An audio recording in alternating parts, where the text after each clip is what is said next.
TDP ప్రభుత్వం అధికారంలోకి రాగానే ముఖ్యమంత్రిగా చంద్రబాబు బాధ్యతలు చేపట్టగానే మేమున్నామంటూ వెంటనే ఏపీ రాజకీయ వెండితెరపై ప్రత్యక్షమవుతారు ఉండవల్లి అరుణ్ కుమార్, ముద్రగడ పద్మనాభ రెడ్డి. ఒకరు కుల పెద్దగా రాజకీయం మొదలు పెడితే మరొకరు రాష్ట్ర పెద్దగా మేధావిగా రాజకీయం నడుపుతారు. ఈ నేపథ్యంలో ప్రభుత్వాన్ని ఇరుకున పెట్టేలా ఉండవల్లి గారు రాజకీయ ప్రవచనాలు వల్లవేస్తూ ఉంటారు. అలాగే ముఖ్యమంత్రిని ఇబ్బంది పెట్టేలా ముద్రగడ గారు కూడా కుల పోరాటాలకి పిలుపునిస్తారు.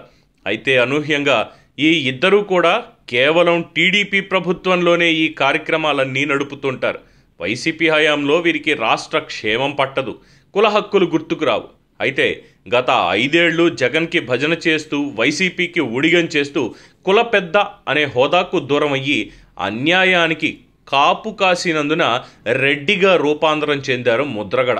గత 5 ఏళ్లు వైసీపీకి వత్తాసు పలుకుతూ ఈయన గారు చేసిన రాజకీయ రచ్చకు సొంత కులం వారే కాదు, సొంత కుటుంబ సభ్యులు కూడా ముద్రగడని తిరస్కరించారు.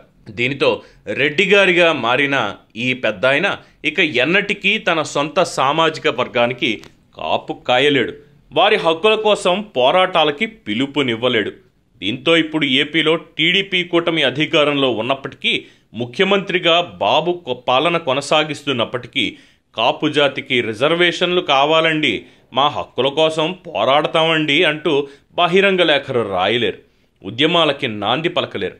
ఇక ఇక్కడితో ముద్రగడ్డ పోరాటాలు మూగబోయినట్టే అనుకోవాలేమో. ఇక వైఎస్ రాజశేఖర్ రెడ్డికి వీర విధేయుడిగా పేరు గడించిన ఉండవల్లి జగన్కి అనుకూలంగా, వైసీపీకి అత్యంత సానుకూలకంగా రాజకీయం చేయడంలో దిట్టగా నిరూపించుకున్నారు. అయితే ఇప్పుడు అదే జగన్ వైఎస్ఆర్ భార్యను, వైఎస్ఆర్ కూతురిని కోర్టుకి ఈడ్చారు.